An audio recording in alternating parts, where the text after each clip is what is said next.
so much for doing this.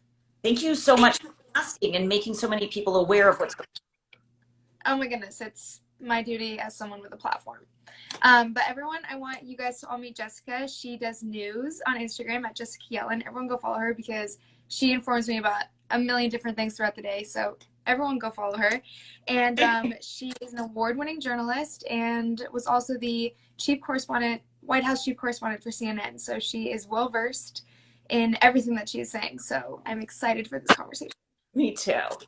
I'm glad Okay, so yeah, I just want to jump in and kind of have you break down what's going on in Afghanistan for everyone who sort of is seeing posts of people, fleeing and holding onto planes and all the really horrible images that we're seeing on social media, and kind of just explain like what's going on and why it's happening.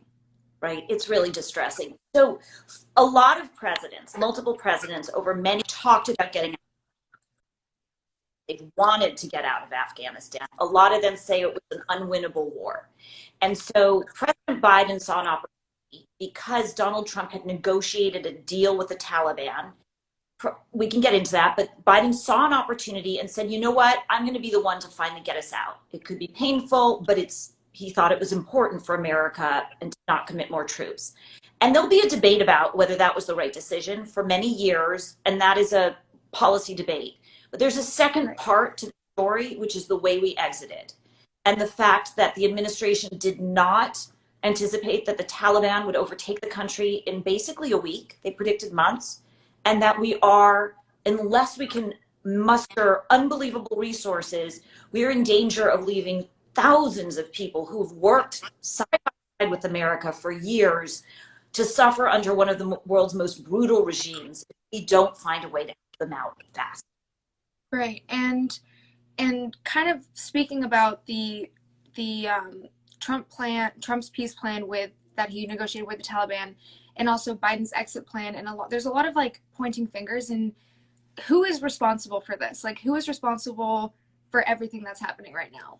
It's a great question, and the answer is every single president who has overseen our government since we went to war. So President Bush has been blamed for not sending in enough troops to begin with when we went shortly after 9/11 to rout out Al-Qaeda.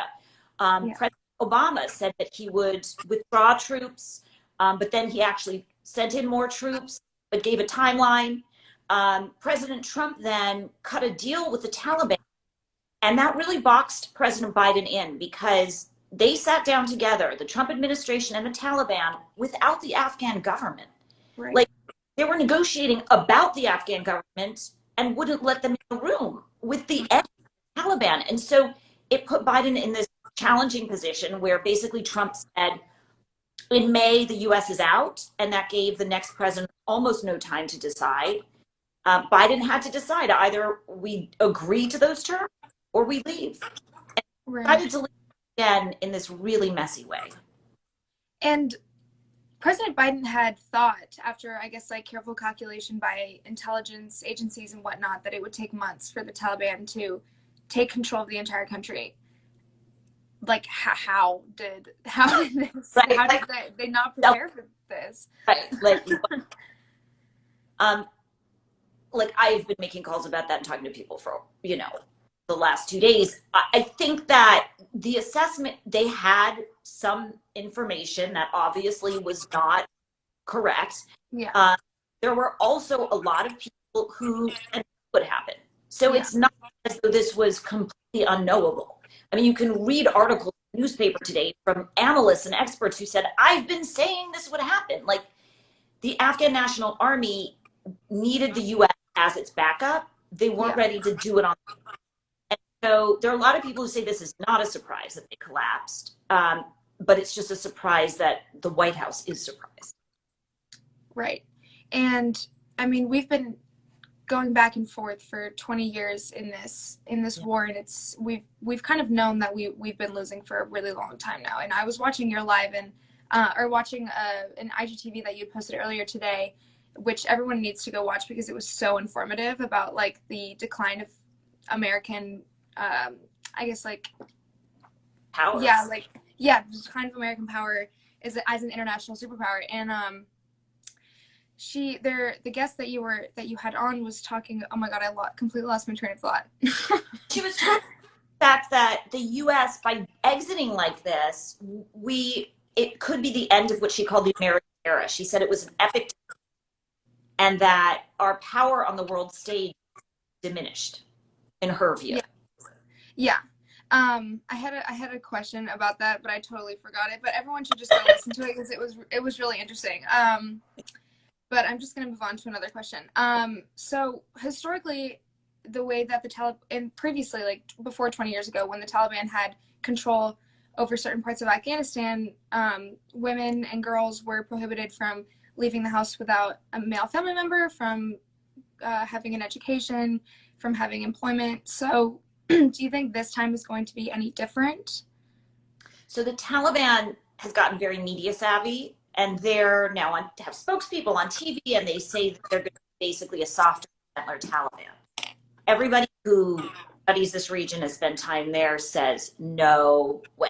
Nobody it for a second.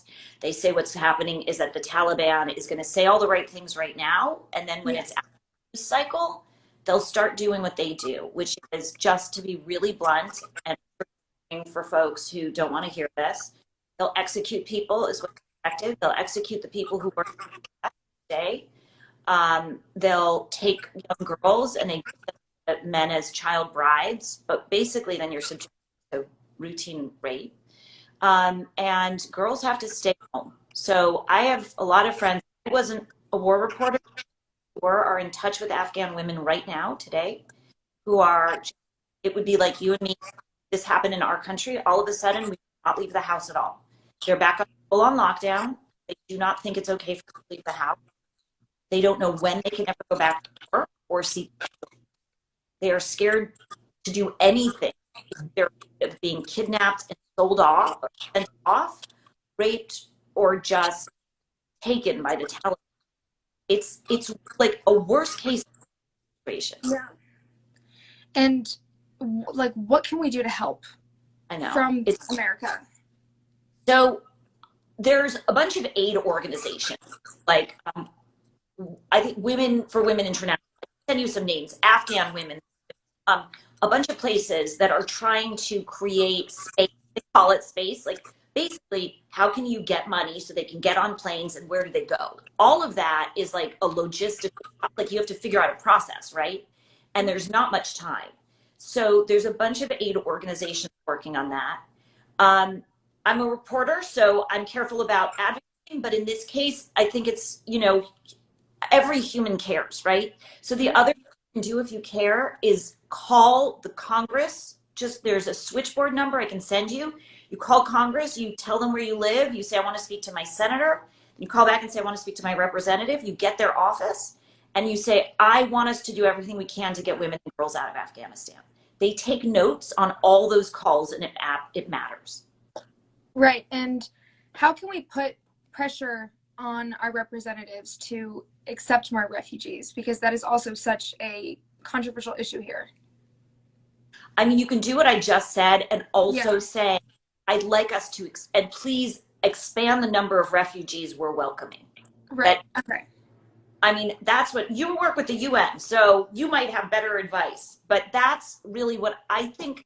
Pressure, as small as it seems like, oh, what's my call going to matter? Because if you and your 5 friends do it, and that is amplified all over the country, that really matters.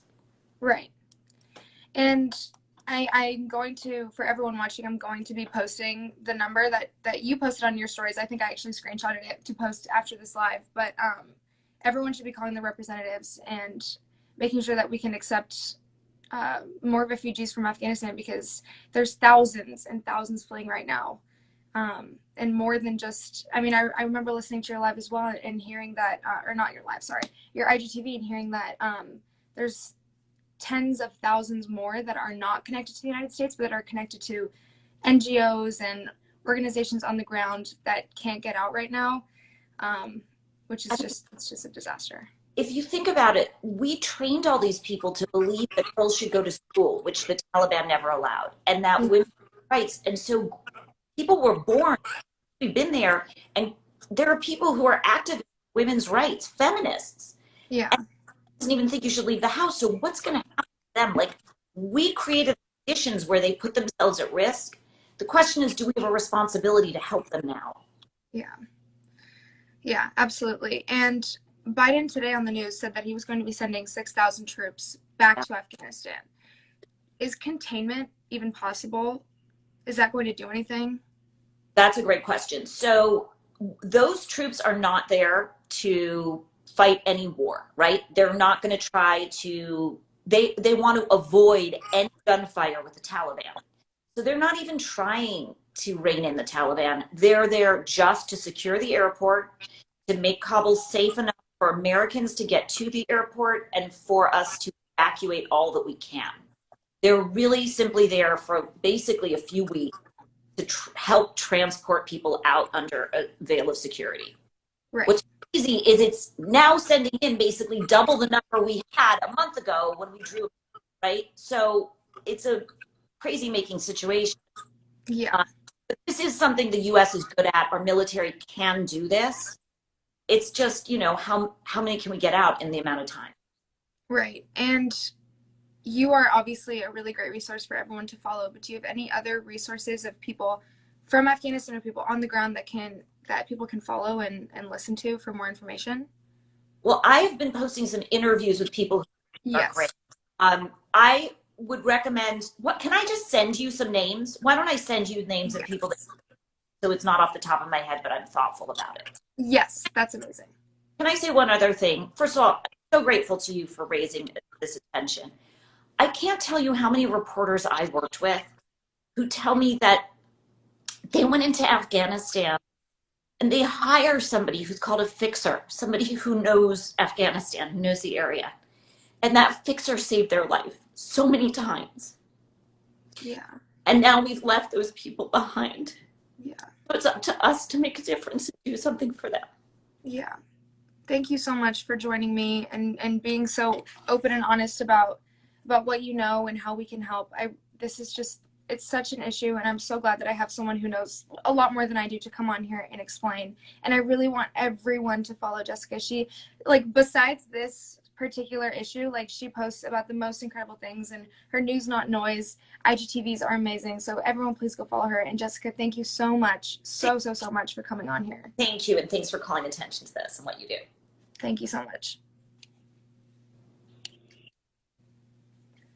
Guys, I hope you learned a lot. I want everyone, please go follow Jessica. She's incredible. Actually so incredible. So everyone please go and follow her and watch her IGTVs. I'm going to be posting more about this on my IG stories as the